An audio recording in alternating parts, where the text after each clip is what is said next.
How's going on, everybody? It's me, the one that loves cartoons, and in today's video, well, I'm gonna be talking about a cartoon.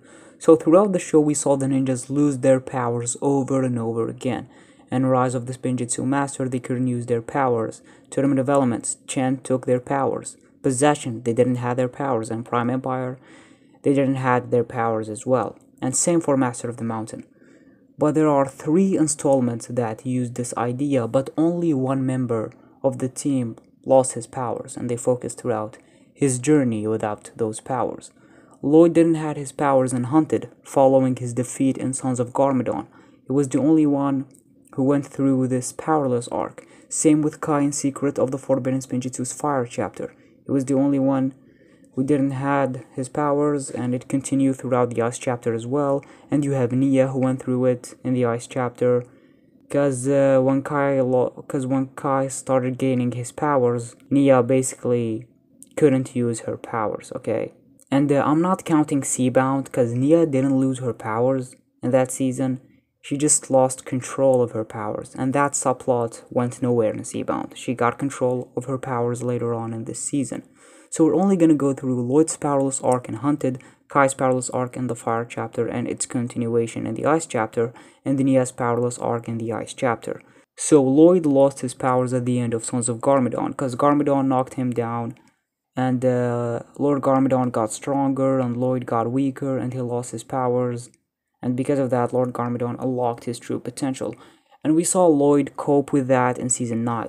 Not only he lost his powers, but he also lost his friends. He was very depressed at the beginning of Season 9, but he got hope when he found out that his friends are still alive. We saw him lead the resistance without his powers. The way he told Ninjago City to not give up, I like that. He was very mature in that season. Like, he was depressed at the beginning when he lost his powers, but he got back up again when he realized his friends are still alive. And I just loved a lot of his moments throughout the season. Even though he was without his powers, he kept going on. He lost some people on his way. He lost Mistake. He kinda lost Skylar when she got poisoned by Garmadon's powers, and he lost Hirumi. And when hope seemed to be lost, the 4 main ninjas and Master Wu returned. Lloyd and Wu had a final confrontation with Lord Garmadon, and I love the way Lloyd defeated his father using the art of the Silent Fist against Lord Garmadon, which is the same move that Lord Garmadon used on Lloyd before and rebooted. Lloyd basically noticed that fighting his father will just make Lord Garmadon even powerful, so he just didn't want to fight him. So he was just dodging Lord Garmadon, avoiding. He didn't want to fight him, and because of that, Lord Garmadon lost his powers and Lloyd got his powers back. It just felt full circle to the last time when they fought on Crypterium Prison. I love this subplot. We saw the struggles of Lloyd, and yet throughout all of that, he didn't give up. Just loved the way they handled his powerless arc. And I loved how he got his powers back at the end of Haunted. It's just an amazing season finale, and I loved how they handled Lloyd in that episode. His powerless arc was done very well. It was an amazing arc. We saw a lot of his leadership moments, and we were just always used to see the 4 main ninjas without their powers, with Lloyd still having his powers. Examples are Season 2 and Season 3, so it was fresh having a season with Lloyd being the one without powers, and the 4 main ninjas having their own powers. So I just loved how they handled Lloyd's powerless arc. Lloyd was great in season. So we jump into Kai's powerless arc in Secrets of the Forbidden Spinjitzu. It started in the Fire chapter and concluded on the final episode of the Ice chapter. Now, I love the scene when Esfira took Kai's powers. The way Kai handled this situation is that he wanted to give up. And well, I hated that. He didn't want to go with the other ninjas because he had no powers. While I think Kai giving up will make for an interesting story, he joined the ninjas at the end of the same episode. It was a very stupid subplot that didn't have time to expand. He abandoned the team, then he joined them in the same episode. Like, that was very bad, especially since the episode is 11 minutes long and not 22 minutes. He just left the ninjas during the powerless episode, and then he came back. Then Master Wu told Kai that he's responsible for the whole Esfira situation, and Kai got really mad at him, saying that because of him he lost his powers. Now, first of all, Kai's anger at Wu doesn't make sense here. It's not like Master Wu made this mistake a couple of seasons ago or or something, okay? No, Master Wu made that terrible mistake when he was very, very young. He was a kid. Kai wasn't even born yet. Master Wu was very childish back then. So it makes no sense for Kai to be mad at Wu, because it's not gonna change anything. Let's just say that Master Wu did that mistake a couple of seasons ago, or a couple of episodes ago, and he didn't want to tell the ninjas. Then yes, it would make a lot of sense for Kai to be mad at him. But this action happened when Master Wu was a kid, before he even met the ninjas. So it's an action that, while yes, a very foolish action, Wu was a kid, okay? Because really, Kai was angry at Master Wu because of what he did. He was a kid when he went to Snake territory, which caused the whole Asphira story. That's why Kai was mad at Wu. He wasn't mad at him because he didn't tell them about Asphira before. No, he was very angry at him because he went to that Snake territory. And well, that happened when Master Wu was like, I don't know, 8 years old. He was very young. And again, it just makes no sense. Kai told Master Wu that you're supposed to be the one who warn us and teach us about stuff. Yet when you were a kid, you made that foolish action. That's just very stupid from Kai. Master Wu got wiser as he grew older. Did Kai thought that Master Wu was a wise person way back when he was a kid?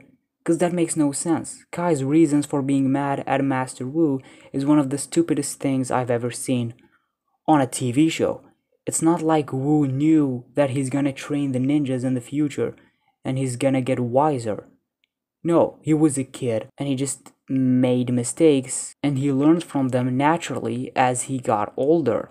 Yet Kai blames Wu for something that Wu didn't even know that it's gonna lead to some bigger stuff, okay? Master Wu didn't even know that he's gonna train the 6 main ninjas, with all of them having elemental powers. So for Kai to be angry at Master Wu is very stupid and makes no sense. And the runtime doesn't even help, because Kai gets angry at Wu and forgives him in the same episode, which is 11 minutes long. Not enough time in my opinion. So after that episode, they stopped focusing on the powerless Kai thing until the ice chapter during the episode Fire Maker, when Kai felt like if he had his powers, he could have helped the villagers. And well, I liked it. It feels very true to the character. Kai isn't whining about not having his powers. He feels that if he had his powers, he could have easily helped the villagers with making fire for them. But he can't. That's something that I liked in the Fire Maker episode. Kai feels like if he can just use his fire powers, he can help the villagers stay warm and have hope. I love that. In my opinion, that's how they should have used that arc. Not by Kai whining for losing his powers and being angry at Master Wu, but by feeling like if he had his powers, he could have easily helped people in their problems. It's just sad for Kai that he doesn't have his powers to help them and their specific problems. That's what the arc should have been. Not by Kai feeling entirely useless and wanting to give up, like he did in the Powerless episode, but by still being active, yet at the same time feeling like he could do more for the other if he just had his elemental powers. Firemaker did that very well in my opinion. It's definitely the best Powerless Kai episode out of the 3 that we got in Secret of the Forbidden Spinjitzu. I like the scene when Kai got his powers back, wanting so bad to help the villagers, and he just made fire for them, and he started getting his powers back slowly. Firemaker is a good episode for Kai's Powerless arc, much better than the previous 2, which made him very whiny about losing his powers and being very mad at Wu for losing his powers. Because seriously, that was out of character for Kai. How many times the ninjas lost their powers, yet Kai never wanted to give up. In Season 2, they lost their powers. Kai didn't want to give up. Same with Season 5. In fact, he told the ninjas that even though they don't have their powers, the real power comes from the inside. Wanting so bad to save Lloyd, having a lot of leadership moments in that season, facing Moro trying to save Lloyd, so yeah. But in Secrets of the Forbidden Spinjitzu, they totally forgot about that and made him very bad in that season, with him wanting to give up and being very angry for losing his fire. So after the Firemaker episode, when Kai kinda got his powers back, they threw that good character moment for him in the Firemaker episode, and they made him cocky again, with him playing it cool in front of the kids, showing them that he has fire powers, which I didn't like. I didn't like his cockiness, okay? It just took me out of the moment. Like, we were seeing him being very sad for not having his powers, yet when he got them, he became very cocky and very confident. Like, I didn't like that. It kind of makes you wish that he never got his powers back because of the way he was acting in that episode. But there is a good scene when Kai failed to protect the village due to his fire being very weak. The whole village was frozen and he started blaming himself. So that was a very good scene in my opinion. But then we got the scene when Kai got his powers back for real this time. It was just fine when he got his powers back at the very end, because this powerless arc is just not that good, and it made Kai very whiny. Also, the ice chapter was mostly about Lloyd, so we didn't get to spend more time with Kai dealing with his fire powers, okay? We saw him being very whiny when Secret of the Forbidden Spinjitzu started, with Kai losing his powers, and the conclusion wasn't that good. He just had that power boost at the very end. Like, there was no great build up to it, and Kai killed the Ice Dragon. So yeah, Kai's powerless arc is just his worst arc yet, okay? Forbidden Spinjitzu is Kai's worst season. I really didn't like him that much in that season. It was mostly out of character. It was mostly out of character with some few exceptions in the Firemaker episode and when he failed at protecting the village, because I liked what they did to Kai in those episodes. But that's it. The rest is either very bad or very mediocre. Overall, the powerless arc for Kai is one of the worst things to ever come out of the show. I really didn't like it. Now we jump into his sister Nia. She couldn't use her water power because they were on this very freezing location, the Neverrealm. So Nia can't use her powers because the water is frozen. Now, that's a very bad beginning to her powerless arc. So after the Lego Ninjago movie, the way Nia started using her powers is very limited. Like, she can only use water when she's surrounded by it, instead of shooting water from her hands like she usually does. We saw that mostly in Season 8, Season 9, and Season 10, Fire Chapter and Ice Chapter, with her using the water that is surrounding her. I don't know why they did that to her. They really nerfed Nia during those installments, with her only being able to control the water that she's surrounded by, and that's very stupid, because the Ice Chapter, they used that logic of Nia not being able to control the water that she's surrounded by because it's frozen. I mean, couldn't she just shoot water right out of her hands? No, because for those installments, Nia was the master of controlling the water that she's surrounded by. And since there is no water in Ice Chapter, she can't use her powers. I really hate Nia's powerless arc. Also, you have Sorla telling Nia to believe on herself. Come on, Nia already she knows this in Season 5 Possession. Like, Season 5 Possession was all about Nia becoming the master of water and training to use her powers and unlock her true potential. Why are they repeating this arc? It just feels like a knockoff version of her great arc in Season 5 Possession. So Nia has to learn to control frozen water, basically ice. She has to control the ice that she's surrounded by, because ice is basically frozen water, and it's just not that good. I remember that a lot of people thought that Nia is gonna become the new master of ice, but that subplot went nowhere. We saw her being very whiny during that arc, and the conclusion of that arc made the whole Nia powerless thing very useless. Nia finally believed in herself. She dropped ice shards on the dragon, only for the dragon to survive, for Kai to finish him, making Nia's whole powerless arc very stupid and very useless, and the ending was just very, very anticlimactic. They never brought it up again in the next installments with her controlling ice. They just didn't do anything with it after Secrets of the Forbidden Spinjitzu. So I'm gonna be honest here. Nia's powerless arc is the worst thing to ever come out of Ninjago. It's the worst character arc that we had in this show. It's just terrible.